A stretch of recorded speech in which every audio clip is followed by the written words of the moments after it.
Telangana express में दोबारा इस्तकबाल है। चलते हैं मजीद खबरों की जानिब।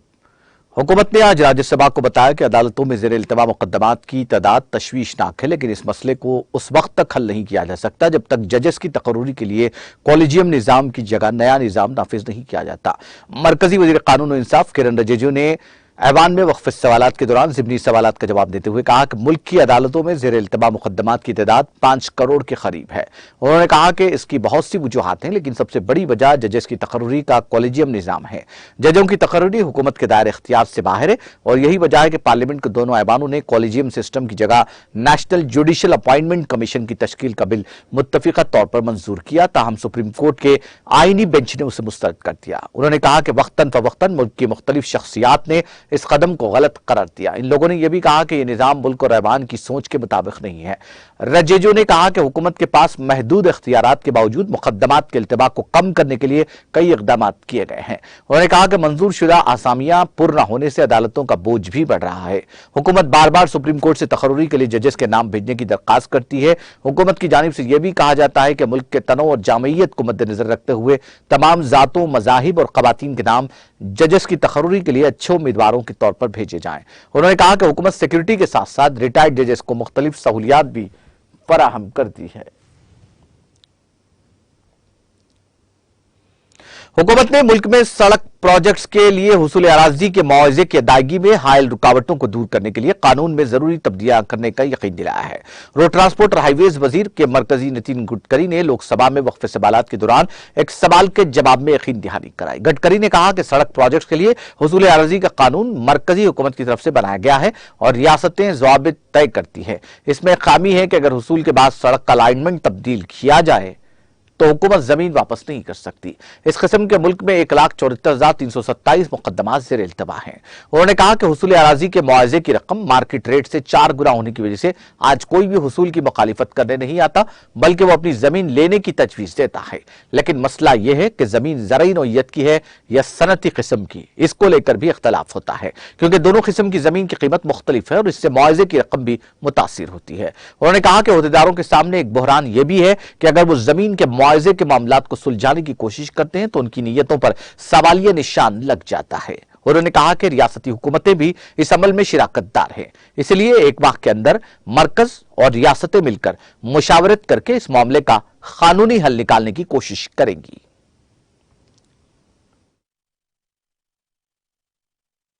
हिमाचल प्रदेश, वहां 6,518 केसेस पेंडिंग है। अब मुझे बताइए, 4 लोकसभा का ये छोटा से राज्य में 6,518 और हमारे कभी कभी हजार 2,000 करोड़ राज्य सरकार में एक साल डिपॉजिट पड़े रहते पैसे, वो काला ब्याज लेता है और बैंक वाले मेरे पास आते हैं कि डिस्ट्रिक्ट कलेक्टर के पास पैसे हमारे बैंक में डिपॉजिट करने के लिए बोलो। तो ये पैसे हमारे पास है, पैसे देने के लिए हम तैयार है, वो लेने के लिए तैयार है। तो सिस्टम ऐसी बनी है कि इसमें हम कर रहे हैं।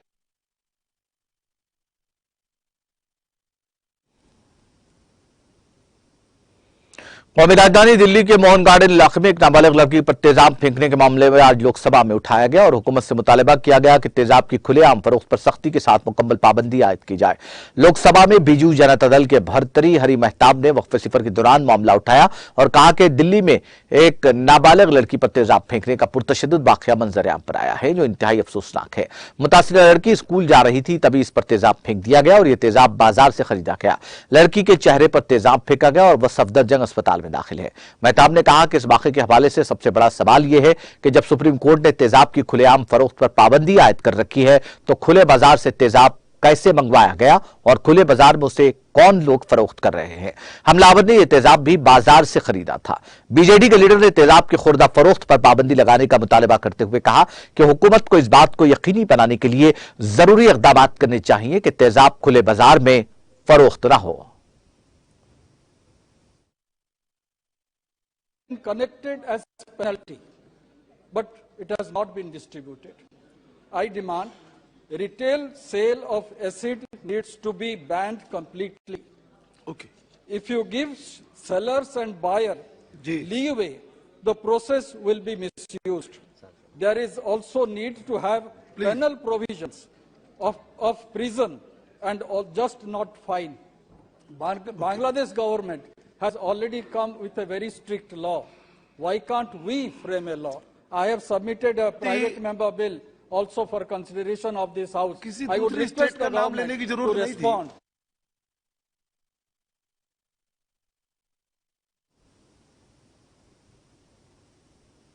बिहार में जहरीली शराब से होने वाली अमवात की लोकसभा में गूंज सुनाई दी और इस मामले में वजीर आला नीतीश कुमार को जिम्मेदार ठहराते हुए उनके खिलाफ कार्रवाई का मुतालबा किया गया। लोकसभा में वक्फे सिफर के दौरान भारतीय जनता पार्टी के लीडर संजय जायसवाल ने यह मामला उठाया और कहा कि बिहार में शराब पर मुकम्मल पाबंदी है, लेकिन रियासत में घर घर जहरीली शराब की तकसीम जारी है। इससे साफ जाहिर है कि वहां की हुकूमत शराब फरोख्त करने वालों को तहफ्फुज़ फराहम कर रही है।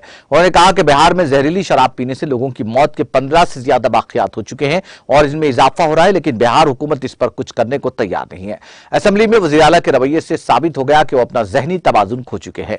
बिहार में इन वाकयात के लिए वज़ीर आला जिम्मेदार है और उनके खिलाफ कार्रवाई होनी चाहिए।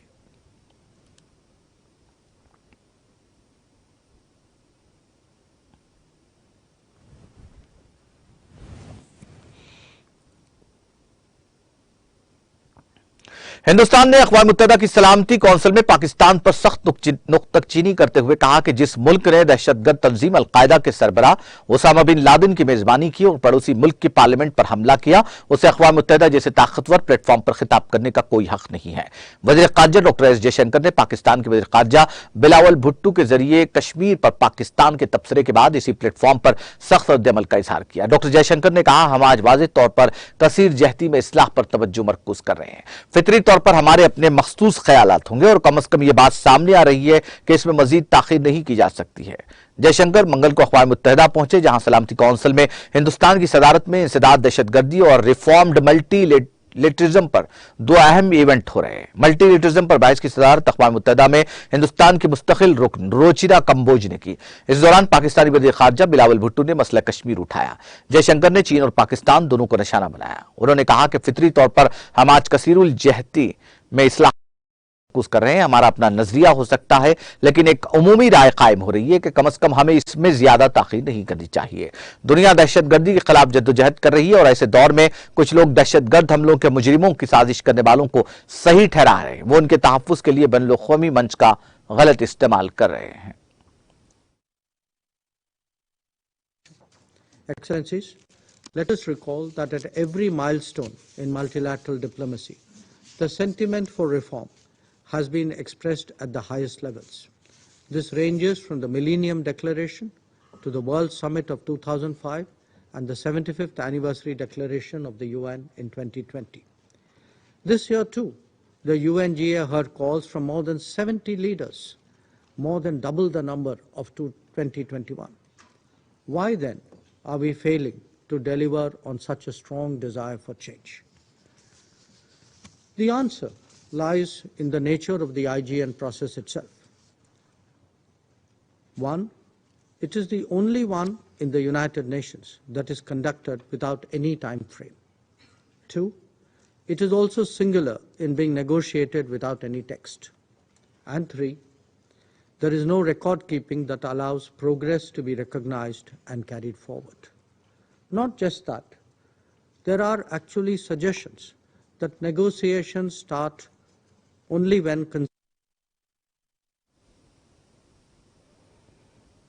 वज़ीर आज़म नरेंद्र मोदी ने सरदार पटेल को उनके यौम वफात पर खराज अकीदत पेश किया और हिंदुस्तान के लिए उनकी दायमी खदमात को याद किया। एक ट्वीट में वज़ीर आज़म ने कहा, मैं सरदार पटेल को उनके यौम वफात पर खराज अकीदत पेश करता हूं और हिंदुस्तान के लिए उनकी दुआमियत की हामिल खदमात को याद करता हूं। खासतौर पर उनके जरिए मुल्क को मुत्तहिद करने और हमाजहत तरक्की को रफ्तार देने के लिए हिंदुस्तान के पहले वज़ीर दाखिला पटेल को मुल्क में सैकड़ों रियासतों के इंतजाम की क़ियादत करके मुल्क को मुत्तहिद करने का क्रेडिट जाता है। उनका इंतकाल आज के दिन दिसंबर 1950 को हुआ था।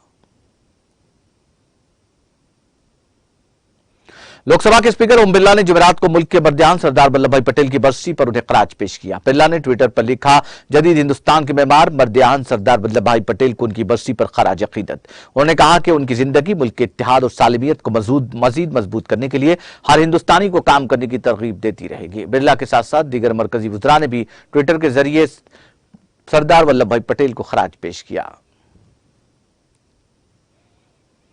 मध्य प्रदेश के वज़ीर आला शिवराज सिंह चौहान ने फौलादी शख्स के नाम से मशहूर सरदार वल्लभ भाई पटेल की बरसी के मौके पर खराज पेश किया। चौहान ने ट्वीट के जरिए कहा कि बाइख्तियार, मजबूत और खुशहाल हिंदुस्तान की बुनियाद रखने वाले फौलादी शख्स भारत रत्न सरदार पटेल को उनकी बरसी पर आजिजाना खराज अकीदत पेश करते हैं।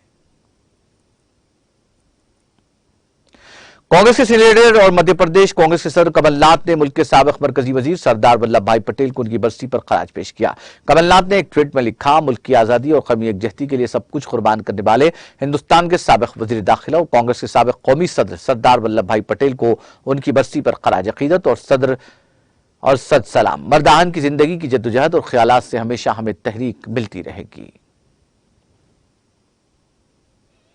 राजस्थान में कांग्रेस लीडर राहुल गांधी की क़ियादत में कांग्रेस की भारत जोड़ो यात्रा आज 11वें दिन दौसा जिले के लालसोट के गोलिया गांव से सुबह 6 बजे शुरू हुई। भारत जोड़ो यात्रा का आज 99वां दिन है और कांग्रेस रहनुमाओं और कारकुनों समेत लोगों में जबरदस्त जोश खरोश देखा जा रहा है। यात्रा के रास्ते में लोगों ने गर्मजोशी से यात्रा का इस्तकबाल किया और लोग सड़कों पर, घरों के बाहर, मकानों की छतों और दरख्तों पर चढ़ गए और चारों तरफ लोगों का हुजूम नजर आया। कांग्रेस के जनरल सेक्रेटरी केसी वेणुगोपाल, साबिक नायब वज़ीर आला सचिन पायलट, तिब्बी वजीर प्रसादी लाल मीणा, एमएलए हरीश चौधरी समेत पार्टी के कई कायदीन यात्रा में राहुल गांधी के साथ थे। यात्रा का दोपहर का वक्फा लालसोट इलाके में एक जगह पर हुआ जहां राहुल गांधी किसानों से बातचीत की। इसके बाद यात्रा का आज का दूसरा मरहला दोपहर 3:30 बजे शुरू हुआ और काफिला 6:30 बजे यात्रा मौला गांव पहुंचा और नांगल राजाउतन में रात का क़याम किया।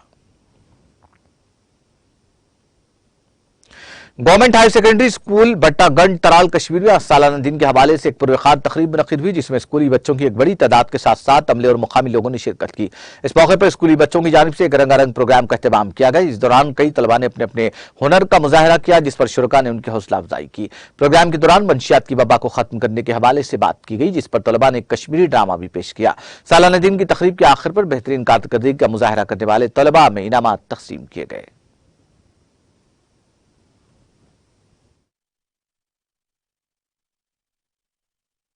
हमारी स्कूल यानी भट्टागंज तराल में जो हायर सेकेंडरी है एनुअल डे का इनिकाद हुआ। इसमें साल भर जो हमने करिकुलर और को करिकुलर एक्टिविटीज़ की उनका अहाता हुआ।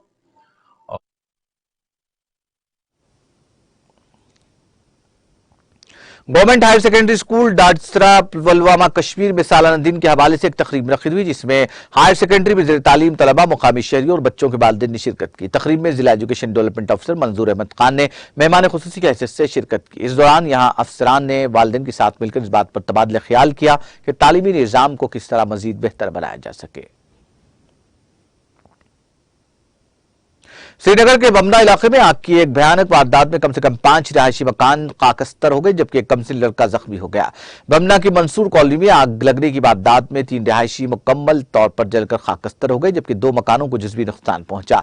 उन्होंने बताया कि इस वारदात में एक कमसिन लड़का जख्मी हो गया जिसको इलाज मुआलजा के लिए फौरी तौर पर Sher Kashmir institute of medical sciences Soura मुंतकिल किया गया। जख्मी लड़के की शनाख्त मोहम्मद आसिफ अहंगार के बतौर हुई है। मालूम हुआ कि आग की इस वारदात में मकीनों को लाखों रुपए मालियत का नुकसान हुआ है। इसी दौरान पुलिस ने जीवन में एक केस दर्ज करके कानूनी कार्रवाइयां शुरू की है। पुलिस का कहना है कि आग लगने की वजूहात को मालूम किया जा रहा है। पेरू ने मुख्तलिफ इलाकों पर तशद्दुद मुजाहिरों के पेश नजर मुल्क भर में 30 दिन के लिए इमरजेंसी नाफिज कर दी है। वज़ीर दिफा अल्बर्टो टारोला ने कहा कि हम तोड़फोड़, तशद्दुद, शाहराहों और सड़कों को जाम करने के पेश नजर मुल्क भर में इमरजेंसी का ऐलान करने पर राजी हुए। उन्होंने बुजरा की कौंसिल के इजलास के बाद कहा कि कौमी पुलिस और मुसल्लह अफवाज को इंतशार फैलाने वाले अनासिर और पुरतशद्दुद मुजाहिरों पर काबू पाने के लिए तलब किया गया है। उन्होंने कहा कि मुल्क के जुनूब में पुरतशद्दुद मुजाहिरों की वजह से 7 अफराद हलाक हो चुके हैं। इसको रोकने के लिए हुकूमत की तरफ से मजबूत और बाकायदा जवाब की सख्त जरूरत है। वाज़ेह है कि पेरू में 7 दिसंबर को साबिक सदर पेड्रो कास्टेलो की नजरबंदी की वजह से मुल्क में बदअमनी का माहौल पैदा हो गया। मुजाहिरीन क़ब्ल अज़ वक्त इंतखाबात और कास्टेलो की रिहाई का मुतालबा कर रहे हैं। यूक्रेन ने दारुल-हुकूमत कैफ पर रूस की जानिब से ताजा हमले के दौरान मुतादिद ईरानी साख्ता ड्रोन मार गिराने का दावा किया है। डान में शायद खबर रसा इदारे एएफपी की रिपोर्ट के मुताबिक रूस की जानिब से वाज़ेह किया जा चुका है कि क्रिसमस और नए साल के मौके पर भी जंग में कोई कसर नहीं छोड़ी जाएगी। जबकि यूक्रेन के सदर व्लादिमीर ज़ेलेंस्की ने यूरोपीय रहनुमाओं पर जोर दिया कि वो रूसी हुकाम पर मुकदमा चलाने के लिए खुसूसी अदालत के क़याम की हिमायत करें। कैफ के मरकजी इलाके में गुज़िश्ता रोज सुबह धमाके हुए। बाज़ शाहिदीन ने कानून नाफिज करने वाले इदारों और इमरजेंसी सर्विस मुलाजमीन को बर्फ से ढकी हुई जाए वाकये से धाती टुकड़े जमा करते हुए देखा। यूक्रेन के सदर व्लादिमीर ज़ेलेंस्की ने हमले में इस्तेमाल होने वाले ईरान के तैयार करदा हथियारों का हवाला देते हुए कहा कि दहशतगर्दों ने आज सुबह ईरानी साख्त 13 ड्रोन तैयारों से हमला किया और तमाम को मार गिराया। उन्होंने दारुल हुकूमत के शहरियों को हिदायत दी कि हुकूमत की जानिब से जारी करदा मुतवक्किअ इंतबाही पैगामात के लिए चौकन्ना रहें।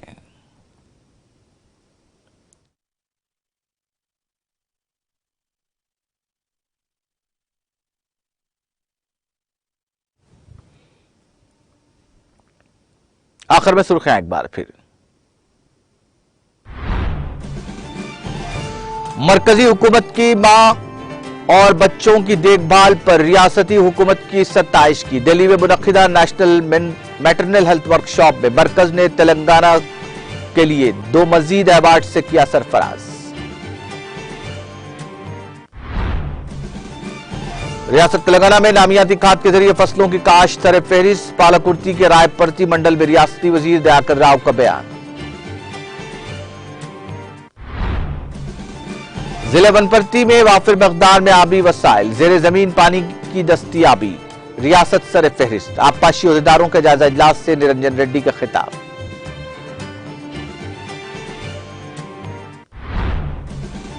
अमन अमान की बरकरारी को यकीनी बनाने के लिए तमाम इक़दाम जारी। मुलुक जिले में पुलिस अफसरान के साथ जायजा इजलास के बाद डीजीपी महेंद्र रेड्डी का खिताब। तेलंगाना में आइंदा पीर तक मौसम खुश्क रहेगा। जिले में मेदक में दर्जा 17.3 डिग्री सेल्सियस दर्ज।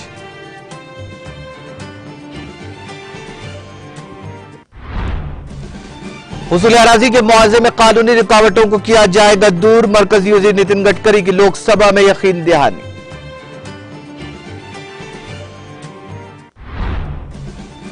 ज़ेर इल्तवा मुकदमात में कमी के लिए जजेस की तकर्रुरी निजाम में तब्दीली जरूरी। मरकजी वजीर किरण रिजिजू का लोकसभा में बयान।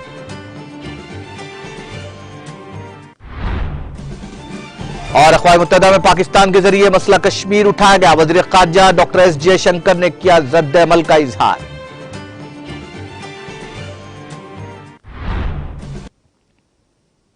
तेलंगाना एक्सप्रेस में फिलहाल इतना ही। मुझे और मेरी पूरी टीम को दीजिए इजाजत। ताजा तरीन अपडेट्स के लिए देखते रहिए टीटीवी।